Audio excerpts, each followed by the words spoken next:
Hello, everybody, and welcome back to another episode of Pointless Top 10, a show where we make top 10 lists out of pointless things, where we flying by his pointless statue in Booty Bay, because inside pointless things are treasure.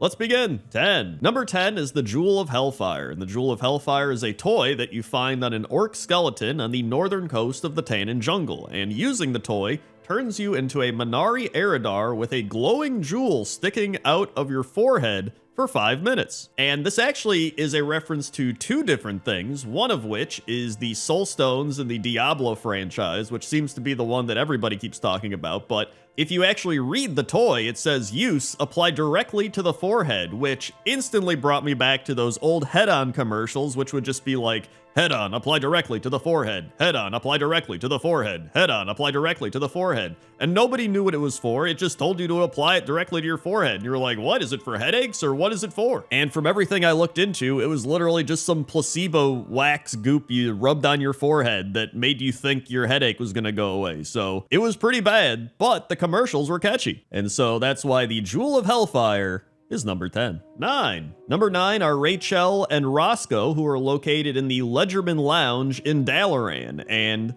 this is a reference to Friends, and Rachel obviously a reference to Rachel, and Roscoe a reference to Ross from Friends. And there's another Friends reference there where Rachel says, when is Phoebe getting here? She said she would be here over an hour ago, referencing Phoebe. I also kind of thought the girl behind the coffee bar counter looked like Monica, but that's just me. There's no actual reference to her there. And I didn't watch a whole lot of Friends, but I've seen a fair amount of Friends, and I always remember they were in a coffee shop talking all the time, so obviously that is why they're in a coffee shop in Dalaran. And I'd also like to use this time to give a shout out to the Ledgerman Lounge in Dalaran, because I actually think it's a really cozy coffee shop, and they have a bunch of really cool coffee things. You can actually click on the espresso machine back there, and it'll be like, so that's pretty neat. I legit didn't even know about this Friends reference until I was starting to research stuff for this video, and I was like, yo, this is actually pretty cool. So that's why Rachel and Roscoe are number 9. 8. Number 8 is Adele, and Adele is a Pandaren of the Golden Lotus found at the Widening Deep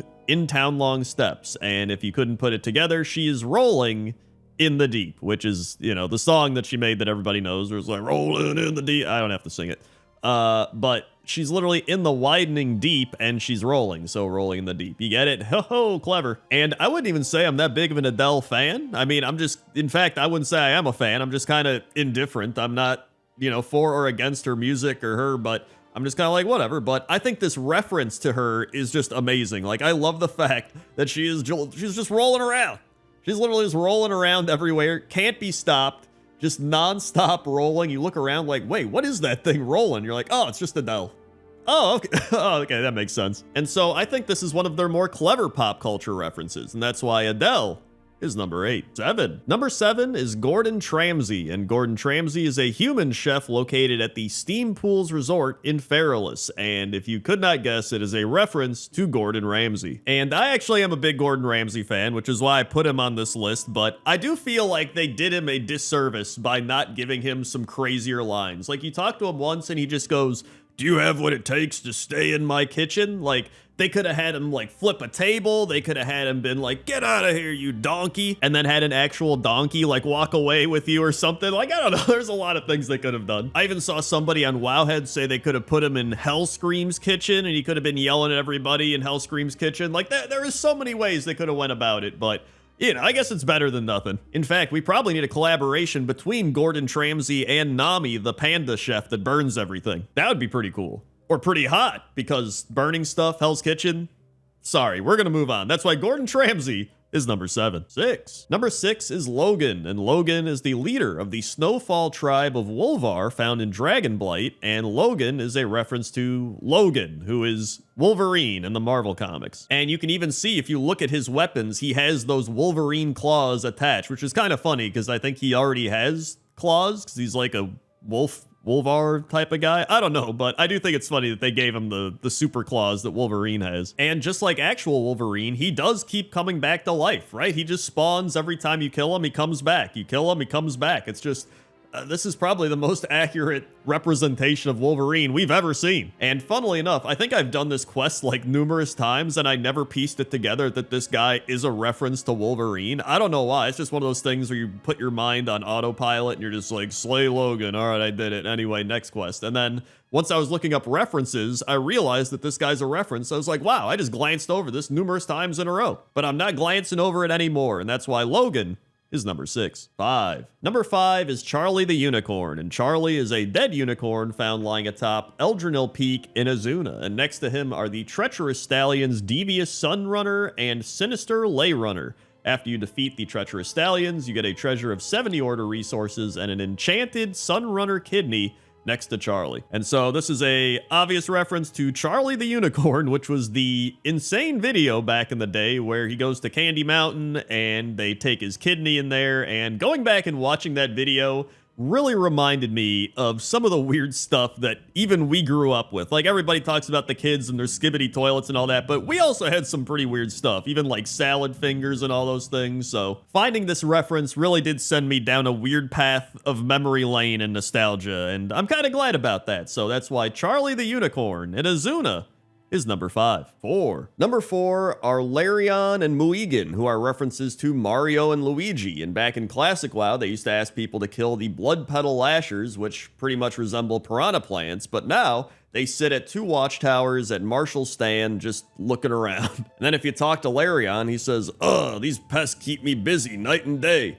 Haven't you seen them? I wish I could just jump down a pipe to get away from them." And that's really it. They don't do anything anymore. They just stand up in the watchtowers. They used to give out all these quests, and now they just don't. There also used to be the Lincoln quest. This is, I believe, where Lincoln would be located, which is based off the Zelda franchise, obviously. And then there used to be the Donga, the Kodo. There's actually quite a bit of Nintendo references in World of Warcraft. But even with all the Nintendo references throughout the game, I think the Mario, Luigi, and Link references in Ungoro Crater are probably the most well-known and the ones that date back the furthest, so that's why I decided to put them at number 4. 3. Number 3 are 3 Ogrons standing around a campfire in the Spires of Iraq, and they're named Tomb, Bort, and William, and these are references to The Hobbit, where there's 3 trolls that they run into named Tom, Bert, and William. And that's not the only reference. There's actually a Ogron plunder treasure nearby, and if you loot it, it contains 12 dwarf beard rings and a burglar's vest, which that's about as clear-cut of a reference as you're gonna get. That's like 3 things tied into one. And this is just another really cool reference. I forgot this was completely in the game because I've only quested through Spires of Iraq like once. So I also just realized that I think they're barbecuing a dead bird because we are in the Spires of Iraq, and I didn't even realize this. I just did pointless top 10 barbecues, so I'm very aware of barbecues, and